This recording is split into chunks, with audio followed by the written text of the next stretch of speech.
What is going on, YouTube people? Neo Cards and Comics here. Fresh out of Top Gun Maverick. We're coming straight from the danger zone. That's right. Wife and I went to see Top Gun Maverick Saturday afternoon. Absolutely fantastic movie, especially if, and judging by YouTube demographics, you are around that 35 to 45 age and you grew up watching Top Gun about 3 times a week. Fantastic movie, ton of fun. Highly recommend. I would give it a BGS 9.5 True Gem Plus. That's where I'm at with Top Gun Maverick. So, with that being said, let's go ahead and dive into the Sunday Weekly video. You guys and girls know the drill. Like, comment, subscribe, all that jazz. Maybe a new thumbnail on this video. Thinking about switching it up. We'll see. If not this week, maybe next week. And just to lead off, I do not believe I will have a video tomorrow for Memorial Day. Take that day off. Shout out to all the men and women that serve. Thank you very much. Enjoy your day tomorrow.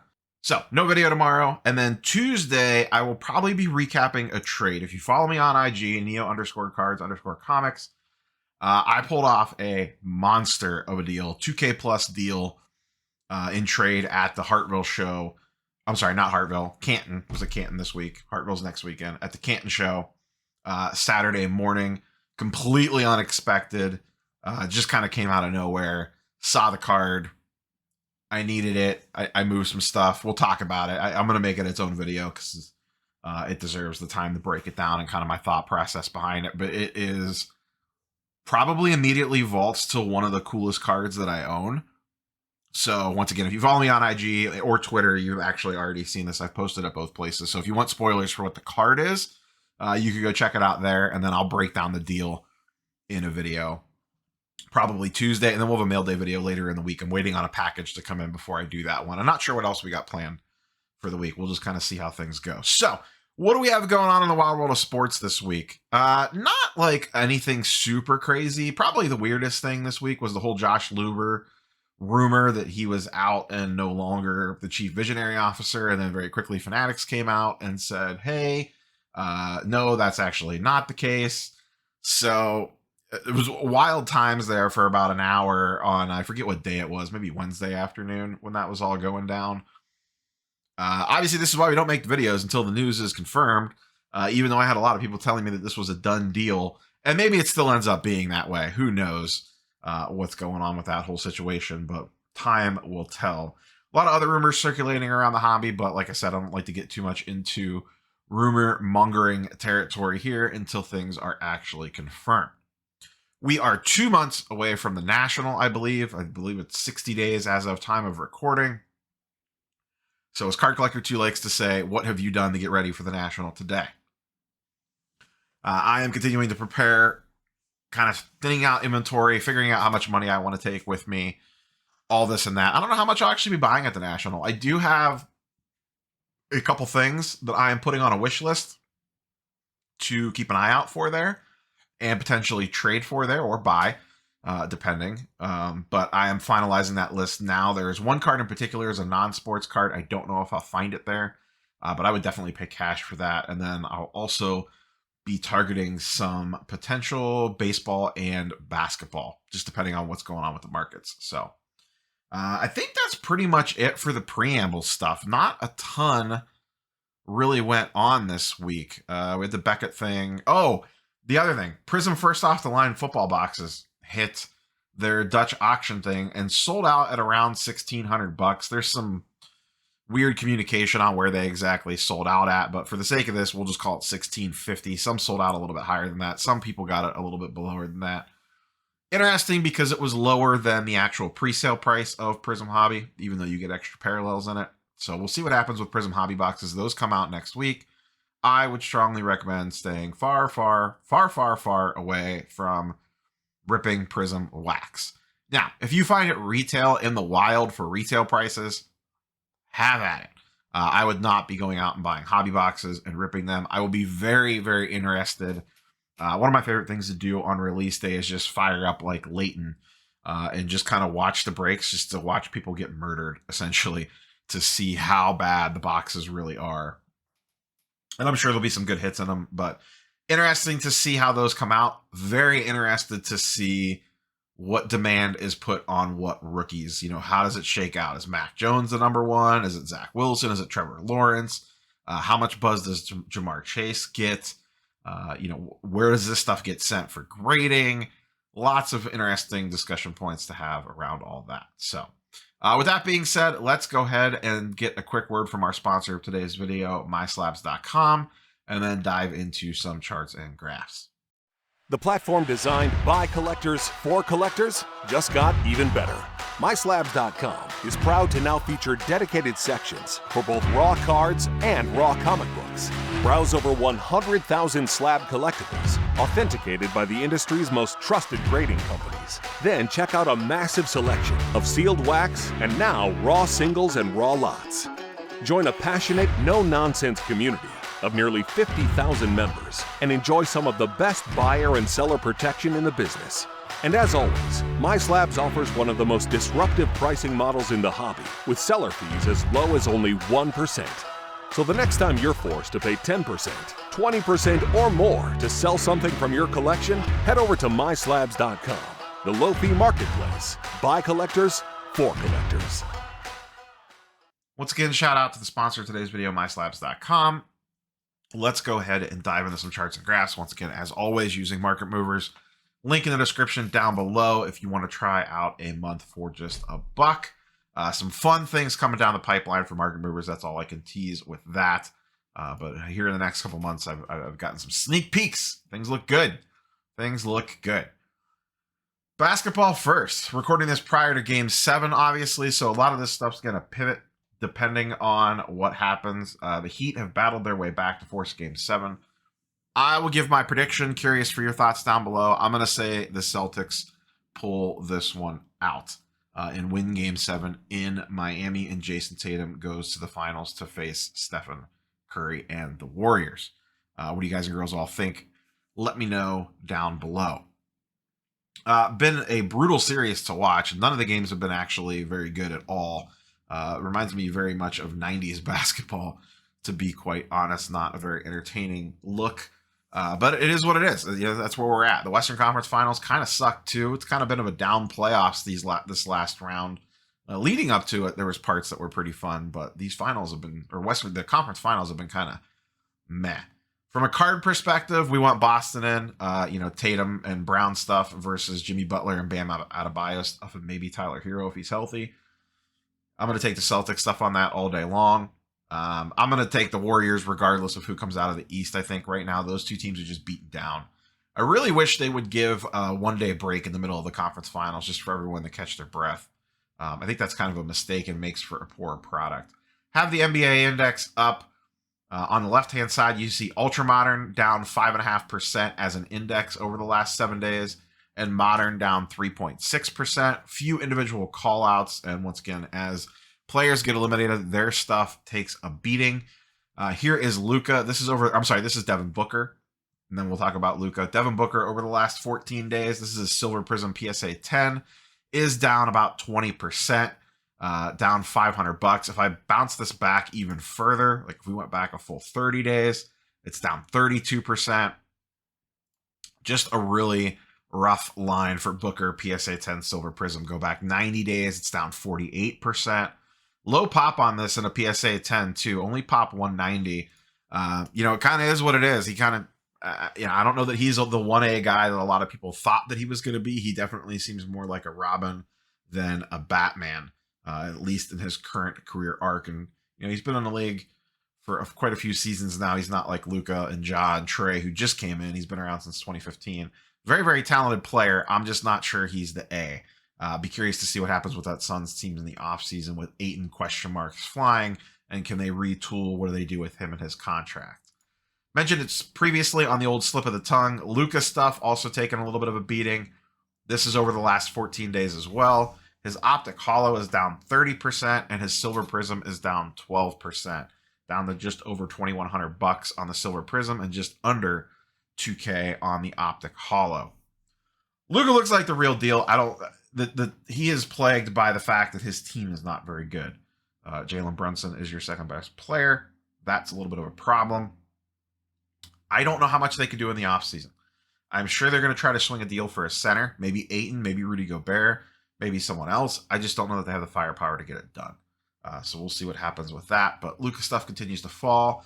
I would be a buyer on him in the middle of the summer if his stuff slides enough, especially optic. Anyone that's been around the channel, I don't know if it's a smart buy or not, but I am a sucker for optic hollows.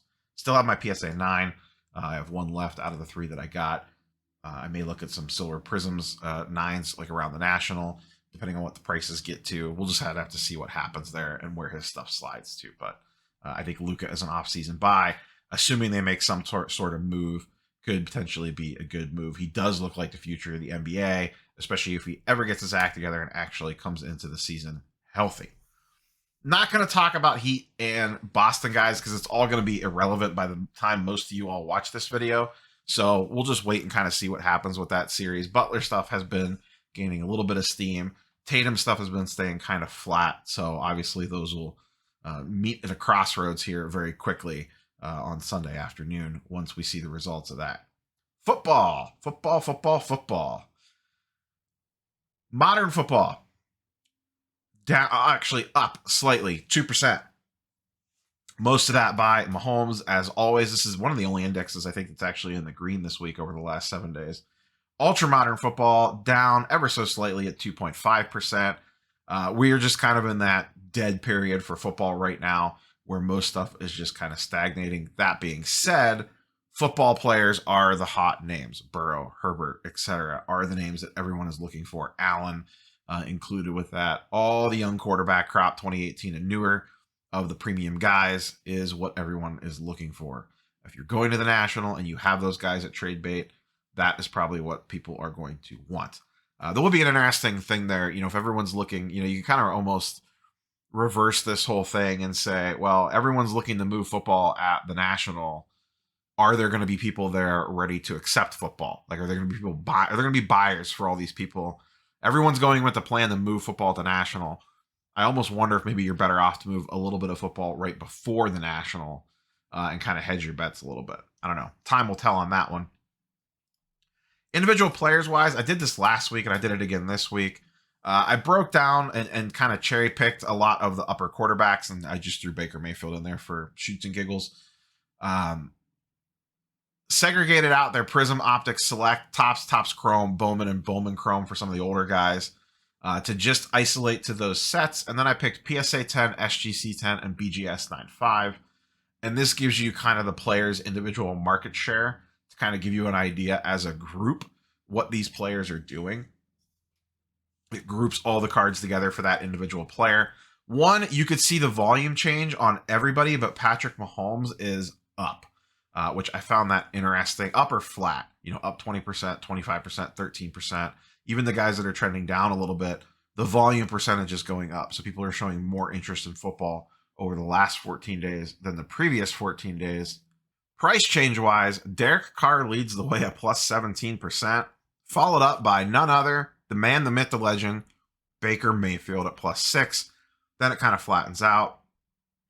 Down at the bottom, Aaron Rodgers losing the most once again as a group, 17%, followed by Tom Brady, Dak Prescott, Herbert basically staying flat, and then the guys in the middle, plus or minus 1 or 2%. But I do like using these, I like grouping them together. It just kind of gives you more of a macro look rather than individual card look at how an individual's player is kind of trending. And I think in this time of the year, this is more useful doing this sort of research than diving in and looking at very specific cards, because it kind of gives you an idea how the market feels about these guys as a whole.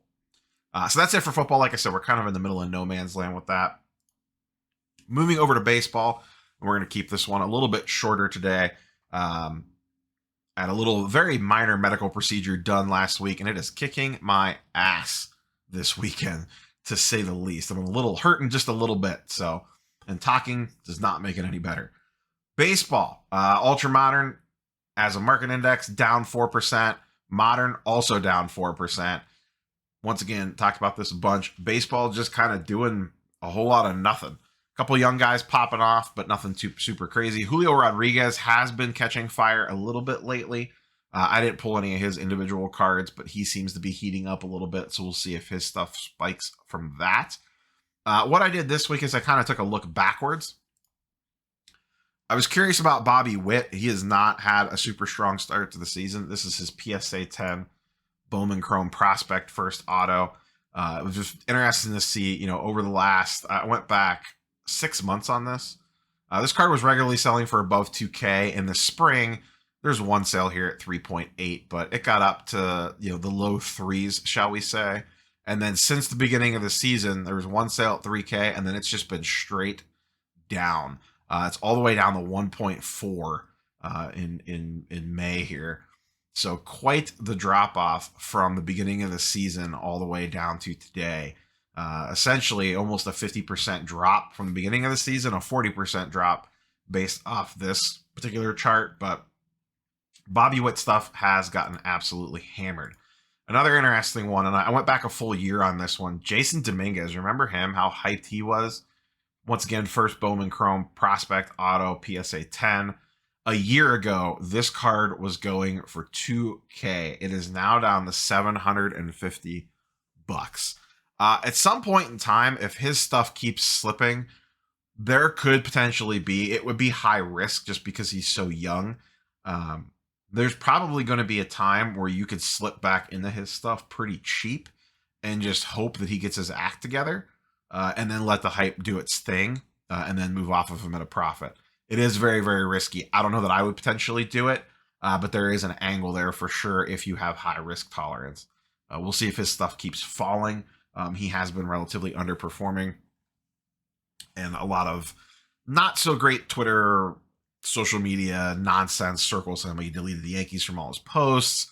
There was rumors that he maybe got traded the other day. A whole bunch of nonsense with him, but interesting one to keep the eyes on, because if he would get hot, people would love him, and he could also very easily be involved in a trade, potentially for somebody. I don't think he gets dealt for Soto. That was the rumor the other day, but I don't see that one happening. So, like I said, we'll keep this one short and sweet. I'm getting my butt kicked a little bit.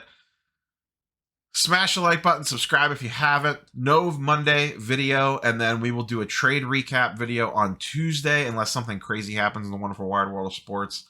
That'll be Tuesday's video. Late next week, we will have a mail day video. I have a couple comic books and a couple sports cards to talk about. I did not attend the Ship Shawana show. I was potentially going to, and then I wasn't super keen on the Sunday Monday thing with having to go to work on Tuesday. So I decided to skip that one, and I had the little thingamajigger done. So decided to skip out on that show, so I will not have any reports directly from ships, but I do know a lot of people that are going. My next big show is looking like the Midwest Monster in mid-June. I am planning on attending that. About 99% sure. I have not booked the hotel yet, but that'll be very shortly here. Then I'll make the trip out for that. Pretty nice looking show there. 350 tables, I believe, is what they're aiming for. And then after that, it'll be the fast track to the National. I can't believe it's almost here already. That's just wild times. So, and then the other thing I wanted to take a look at this week, I've been interested in digging into how vintage has kind of held up the last 6 months. Kind of spurred on by that comic book video I did a couple weeks ago with sports cards versus comic books. I kind of like to take a little deeper dive into like how has some of the more iconic cards held up over the last 3 to 6 months, as basically everything's pretty much gone down regardless of market. Cards, comic books, sports cards, non-sports cards, the whole 9 yards has been dipping downwards. So might take a little walk down vintage lane. 60s, 70s, 80s, we'll kind of see. I know that that's not all necessarily vintage, but you get my point. So look for maybe that video as well. I got to do the research first to see if anything good pans out, and then we'll see if that one makes the cutting room floor or gets the old upload. So that's all I got for you guys and girls. Everyone have a wonderful holiday. Once again, thank you for all the men and women that have served, and we will catch you on the next one. Peace.